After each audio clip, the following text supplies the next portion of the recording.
14 years ago, my husband came home one day and said, "Honey, we're moving to Oshkosh."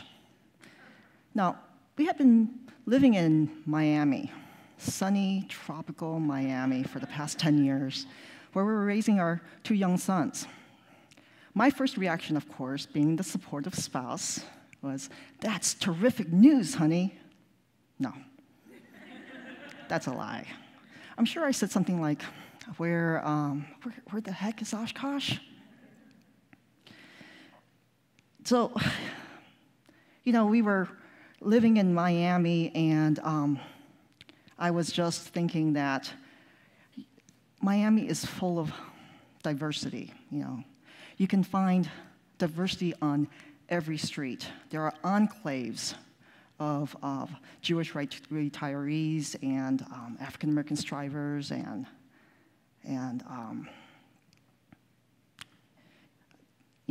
enclaves of southern white communities, but not so much in Oshkosh, where then and now is full of white people. More than 90%, in fact. That number somehow made me a little wary. I worried for my sons, who are half my husband, white American, and half me, the daughter of immigrants from Taiwan. I worried about their growing up in a place that seems and looks so uniform. Somehow, I equated the lack of racial diversity with the lack of color in a community.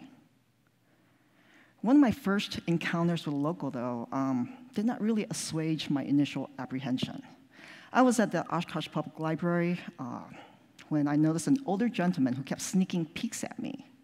I walked down an aisle. He followed from afar. After a couple minutes, he finally approached and said, "Excuse me." I smiled. "Yes." He said, "Are you the cashier at Quick Trip?" I said, "No." He said, sorry, and scurried off. And a couple minutes later, he came back and apologized again. He said, "Do you teach at the university?" I said, "Yes." He smiled broadly, happy to finally place me. He asked, "What do you teach?" I said, "Journalism." He looked shocked. He said, "Journalism? Why not Chinese?" I said, "Because I don't speak Chinese." He looked shocked, walked away, muttering something about the imbalance of the universe. And I was left thinking, apparently, there are 2 things that an Asian American woman, a middle-aged woman, could do here in Oshkosh: work a Quick Trip or teach Chinese. Now, more than a decade later, I'm sad to report I still don't work at the convenience store and still don't know Chinese. However, I am teaching college students from all disciplines about the power of storytelling, how powerful their voices can be in telling stories of others and of themselves, and how these stories connect us as people. Every semester, I ask my student, "What is your story? What is the story that you tell about yourself to your family, your friends, strangers? What is that story that gives a glimpse into who you are and maybe into who we are?" For my class, Telling Stories for Fun, Profit, and World Peace, my students are charged with populating the Humans of Oshkosh Facebook page, which is inspired by the Humans of New York story blog. I shoo my students out of the classroom, off campus. Go. Talk to people, and not just your friends. Left to their own devices, they would come back with stories just about their dorm mates, most of whom are just as fresh-faced and able-bodied as they are. Bottom line, I want them to engage with strangers of all shapes and colors and sizes. I want them to engage with the old people and young people, people in suits and uniforms, people with challenges, seen or unseen. One of my students tried to get out of this weekly assignment. He said he can't talk to people, especially strangers. He is incredibly shy and has a tendency to pass out.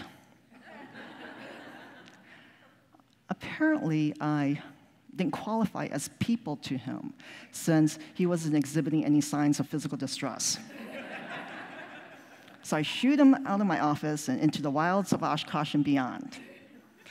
Don't worry, the student learned to talk to people and connect enough with them to finish every assignment.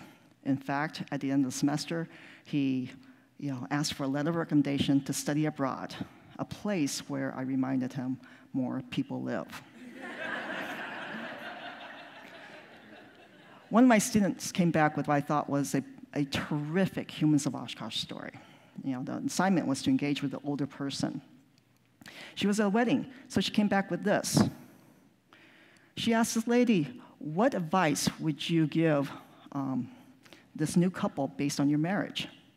The woman thought for a minute and said, never go to sleep angry.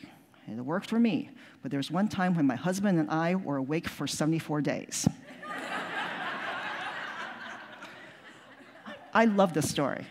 I asked my student to share the story behind the story, how she happened on this gem.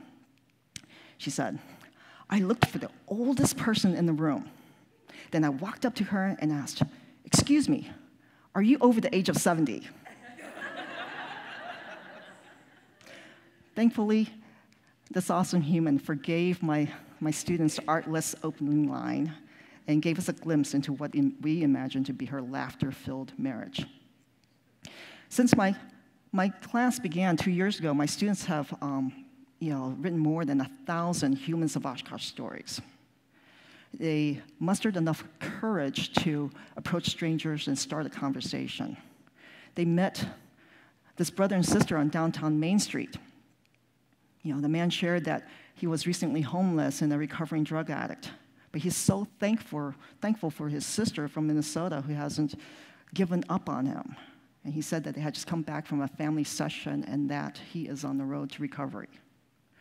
They met, this young woman, and we were all inspired by her story. This woman, at age 16, had run away from home, run away from a drug-addicted mother.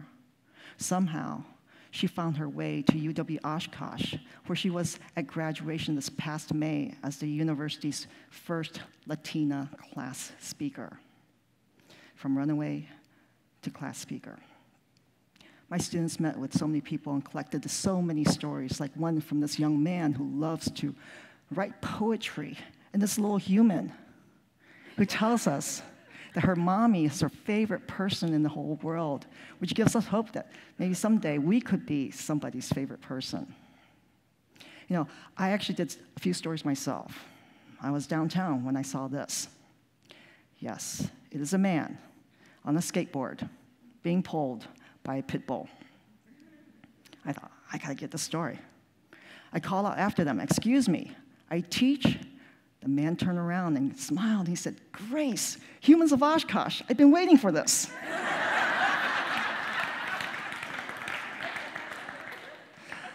Turns out this awesome human and his four-legged sidekick were urban mushing. Urban mushing. It is a thing here in Oshkosh. In addition to the overall Humans of Oshkosh, my students took time to focus on a subset of the humans who live and work here. One semester, they focused on people who live in poverty and those who serve our community's most needy.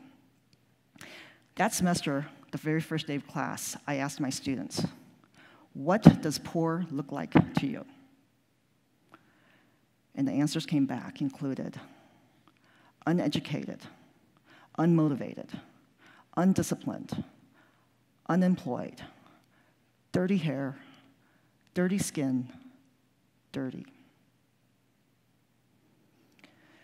Through the Humans of Oshkosh, when the Ends Don't Meet storytelling project, I took my students to the Oshkosh area community pantry where they met college-educated customers who never thought they would ever find themselves at a food pantry. They met this disabled dad at the day-by-day warming shelter who loves his young son so much that he saved his one remaining treasure In 1959, 4 Fairlane Galaxy 500 for him. My students met with the people who make these organizations work. Oftentimes a very small paid staff and a large army of volunteers, all of them with giant hearts. Through this project, my students met with a single mom who had health issues and a master's degree and 2 part-time professional jobs. She told us that for most of her adult life, she's been on food stamps. She said, "My son has learned to never ask for anything because he knows we don't have the money for it. One Christmas, when he was about 7 or 8, I learned to crochet and made him a scarf. What kid gets excited about a crocheted scarf for Christmas? My kid." A couple months into the semester, one of my students, Naomi Ray, came to my office and she said, you know all those stories that we've been doing?" I said, "Yes." She said, "They're about my mom and me." She proceeded to tell me about her mother, a single mom raising 2 kids, and how they had to rely on food stamps and emergency assistance programs to avoid eviction. She talked about how she watched her mom bury her older brother, who died at age 17, while waiting for a new heart. She asked if she could feature her mother in this project. I said, "Does your mom understand that her stories are going to be on Facebook, that they're going to be in a book, in an exhibit?" Naomi said, "My mom is a good mom. I've seen her struggle to make ends meet. These are her stories, but they're mine too." Later, I asked my student to present her story to an audience, and this is what she said. "What does poor look like to you?" Well, here it is. This is what poor looks like. Poor looks like me.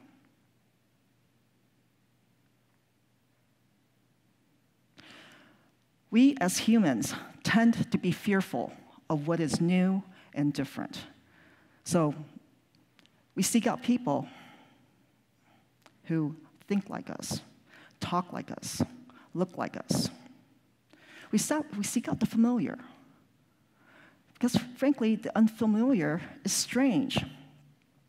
And we've been taught as kids to never talk to strangers. But it's not good. We can never unlearn that directive. A while back, I was hanging out with my 2 best friends here in Oshkosh. And I said to them, we should add a little color, a little diversity to our group. That's Heidi, a nurse, and Jen, a math professor. They looked at each other, then they looked at me. Then they said, "Well, we did our part." My friends were right. They did do their part, and it turns out I did mine. When I first arrived to Oshkosh, a stranger in a strange land, I was resigned to the fact that I was never going to find my people, my tribe here. How was I, a Taiwanese American, supposed to find anyone like me here, a place so homogeneous? My eyes were wide open, but I was blind to what was in front of me. The enormous wealth of human experience that we all go through together. The hopes and dreams that we carry for ourselves, our loved ones, and in part, our world. We don't see it because we can't see past what we do see. The blonde hair, the blue eyes, brown skin, baby fat, burqas, hoodies, wrinkles, tattoos. We place quick judgments because it is so easy to do it from afar. Through the Humans of Oshkosh stories, I've learned that my people, the tribe of my people, transcends race, gender, politics, and social standing. Among my people is this homeless dad who carries this much-loved photo of his son in his wallet. And another dad who works 3 jobs so his children could have a better life. And this grandmother who claims a great day, any day that she can breathe well, and when the Packers win. And this teacher who found a note and flowers by her door from a student who failed her class but yet calls her the greatest teacher he's ever had.